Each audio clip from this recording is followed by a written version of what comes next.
how to charter your yacht. There are many yacht owners who watch this YouTube channel and many future yacht owners too. So what are the benefits of putting your yacht on the charter market? How much does it cost? And what are the steps that you need to take to make that happen? I wanted to take advantage of the fact that I'm at the Fort Lauderdale office of Northup & Johnson, where there is so many experienced yacht brokers, one of which is Adam Fitzmaurice, who is a charter manager with quite a fleet of yachts on his books. Now, Adam has been in the industry since 1998. He's worked as crew on yachts and he's one of the world's most successful charter managers. I can think of nobody better to answer those questions.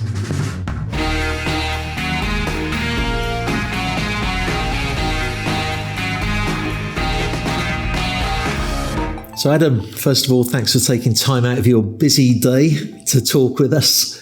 Pleasure. The video's about how to charter your yachts, but before we talk about the how, what about the why? Why should somebody charter their yachts? I think there's a lot of benefits for chartering yachts or chartering out your yacht. The first one is purely a business decision. It's to help offset some of your running costs. Very rarely will it ever cover your costs. You know, there is obviously a lot of expenses having a yacht, but the charter revenue definitely helps. It can help be reinvested into the program. It can help cover some of your crewing costs. So there's lots of benefits for on just purely from a fiscal perspective. And then from a day-to-day operational perspective, I think as well, there's a lot of benefits.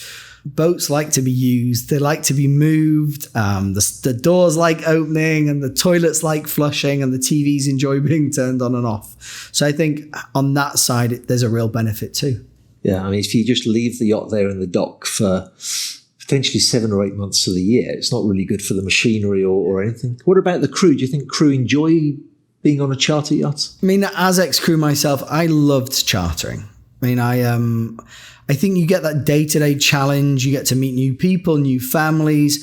You get to see the vessel being used in a whole different type, in a different way, different locations that the guests enjoy. You get to use the toys yourself and really showcase what the vessel can do, as opposed to when it's in a private mode.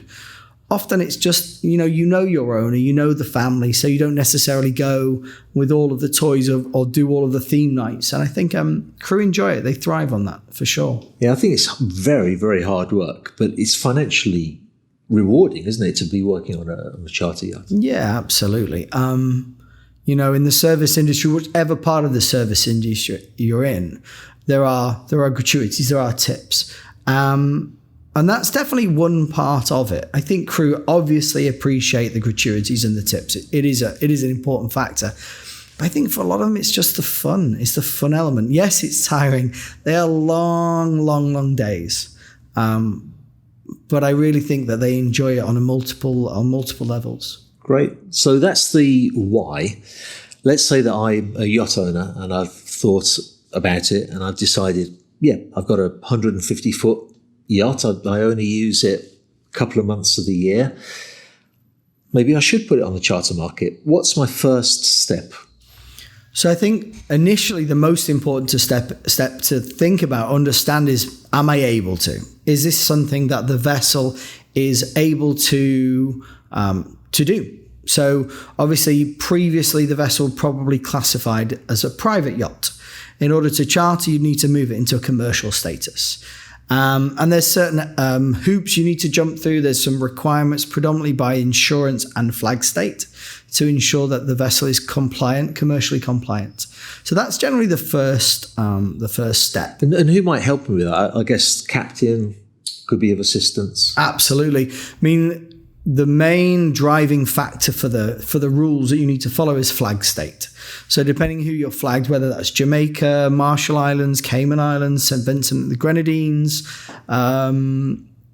the first step would be to invite them on board, and they'll do what they call it is like a pre-survey.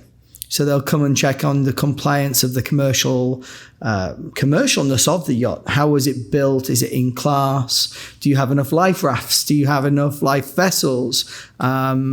how's the fixed firefighting equipment, the safety equipment, etc. And then you got to work through the non-conformities, and they can be quite large, depending where it was built, how it was built. So that's really the first step. And then there's a financial evaluation. Is it worth that investment to bring the vessel up to commercial code? Beyond that, then you get into the nitty-gritty of how to do it. And not just how to do it, but how to be successful. And I think, once you get over the paperwork side, then you get into the fun bit. And I guess that's when people contact you. Yeah, very much so. The second step would be, I guess, find an Adam of the situation. Hey, look, we're in the relationship industry. Whatever element of yachting you're in, it's all about the relationship. And we very much look to build a rapport with our clients. It's essential that everyone understands successful charter management relies on a successful team. And we don't work for anyone, we work for each other, we work together. And I'm a great believer in that relationship between the charter manager and the owner and the captain really being very, very strong and understanding where we're all coming from. So that's a huge part of the success. Can you give me some examples of that, of the understanding where we're coming from? So what do we want to achieve? What are we trying to do? Are we trying to be a very, very busy charter yacht? And a busy charter yacht can be 10, 12, 14 weeks up. If we're trying to be a very busy charter yacht, how are we placed in the market? What's our commercial aspirations? Are we going to be sitting price-wise in the middle? Are we going to sit at the top? Are we going to accept any charter? Are we going to move the vessel around the different islands, the different locations? Are we going to offer specials? And by being very, having these kind of high commercial aspirations, perhaps you need to be less strict on certain requirements. We're happy to have lots of kids. We might be happy to have dogs on occasions with the right security deposit. And then the other flip side of the coin is, look, I love my yacht. I'm incredibly proud of my yacht. I like the idea of a little bit of charter, but I want to be very, very selective. And this is huge for us. It's probably the most important conversation we can have. I mean, that's somebody's home. It's a floating home, but it's still their home. It's where their kids play and their grandchildren play and their friends come on. So understanding what they want to get out of this process. We're, again, in the relationship game, we're looking for longevity of a relationship. It's not just one charter and move on. So. Sure. And I guess from a yacht owner's perspective, they don't want to be constantly having to say to you, Adam, I've told you I don't want party animals on my yacht. Absolutely. Because you already know that, because you've got to know the owner very well. Yeah. And it's also not something that Northup and Johnson does. The history, the foundation of this company has always been about families and family charters and family experiences. Now, obviously, a group of 5 couples who want to charter a yacht are as welcome as well. But I always think, would I want these people staying in my house if I was away? And I think we always try and put ourselves in the owner's shoes. So we've got step 1 is to get the yacht ready for charter. It might already be ready, or maybe there are certain changes need to be made. Step 2, find a charter manager who really gets what you're hoping to achieve. Where do you go to from there? Well, then we get into the marketing side.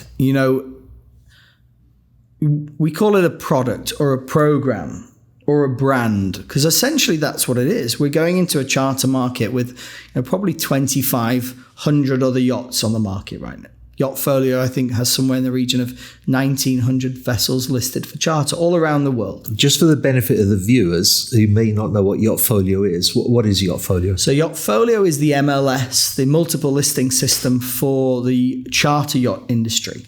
And it's where the yacht managers will load and list the different yachts that we have, and it shows all the tenders and toys and the pictures, a list about the crew. It'll show where the vessel's going to be available and also the price. It's kind of our one-stop shop profile or system that we use in our industry.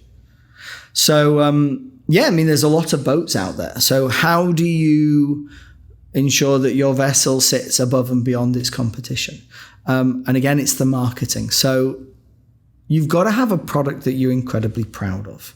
The owners need to understand that together with the captain and the charter management, we've got to build a buzz, a bit of an excitement. We've got to have a program and a boat and a crew that we're incredibly proud of and we want to share. So it's very, very important that the product, the bare bones of what we're doing is truly 7-star. Now, you mentioned there the crew. One thing is getting the yacht ready for charter and having the flag state on board, telling you what changes you need to make, if any. What about the crew? In your experience, how much impact does that have on a successful charter? Crew is the most important element in chartering. Hands down, the crew make the trip. I mean, the yacht, the platform is an incredible vessel for these great experiences and to see all these amazing places. But it's really the crew that make or break the trip. Dynamic, fun, hardworking. I always think if I was on vacation and I can come out and know my children are being entertained and looked after by some fun crew, that the people serving me and around me are enjoying themselves and have a real passion for what they do. You know, it truly is the most important element of a successful charter program, hands down. Any investment necessary there from the point of view of the owner? Entertainment. We come back to that word entertainment. I think there's lots of great crew out there who provide that entertainment. It's silly little things like themed dinners. Yeah. You know, and barbecues and lots of water sports toys. That's the big thing right now is water sports toys. And I think it's really important that owners do understand they do need to make an investment. They might not like slides, but slides are very, very popular right now. Yeah. So whilst it might not be something they're looking to do, you've got to think, well, what would my niece or my nephew or my grandchildren enjoy? Because they're going to be the people who are going to be chartering it. And certainly when you see those photographs of the yacht with an inflatable water slide and all of the toys out, and often they have the little floating pontoon there again with the jet skis.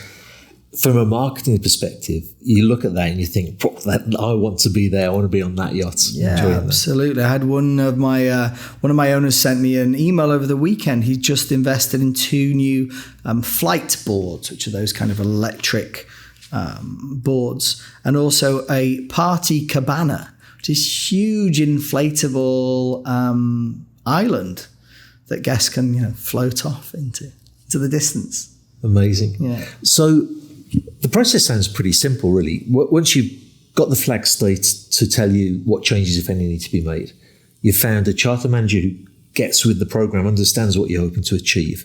You've got your crew, I guess, in the best possible uniforms, the best possible crew that you can get. I guess the chef's very important with that as well. And you've got your tenders and toys. You're pretty much ready to go. But what kind of costs can an owner expect once the charter program starts?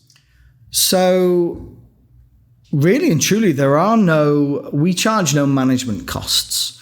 A lot of companies will charge for the production of videography, photography, and often there can be associated costs in how they take that vessel to market. Here at Northup and Johnson, we're very proud to say we offer all of that in-house. I think we have an outstanding in-house photography, videography team. And after that, the only real costs are when business is booked. I always say to the owners, you make money. So we make money when you make money. So the costs associated are really quite simple. There is 20% commission, and that's paid on the gross charter fee. And that's broken with 15% goes to the booking broker, so whoever brings the client. And then 5% goes to the central agent, the house. And beyond that, obviously, there are some intrinsic costs. You've got to make sure the crew look great.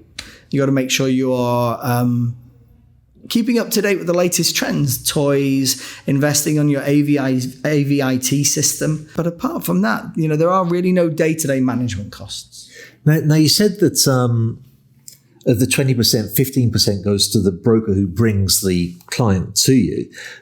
What's the strategy here? Is it important that you try to keep that as in-house as possible so that Northup and Johnson can maximize the profits? I mean, honestly, we don't work in that kind of way. it's a little bit of a difficult dance that we play, because whilst we work for Northup and Johnson, our focus and our responsibility is to maximize revenue for the owner and to bring him the best trip possible and the best clients and the best repeats. So, I mean, in this company anyway, there is no pressure whatsoever to just book with our own team. It's really about what's the best for the yacht, for the owner, and then, for the crew as well. It's really important that you remember to bring, or to try and bring, as nice guests on board as possible. And if they come from another, let's say, a competing brokerage house, that's absolutely fine. Yeah, absolutely. I mean, we have great relationships with brokers in the other houses. It's one of the most important. I said at the beginning, we're in the relationship industry, and we work very hard to generate and to improve our relationships with the other brokers. It's a huge part of our job. Excellent. Well, thanks very much, Adam. That's given us a real clear picture on what somebody needs to do if they want to charter their yachts. Thanks again. My pleasure. Thank you.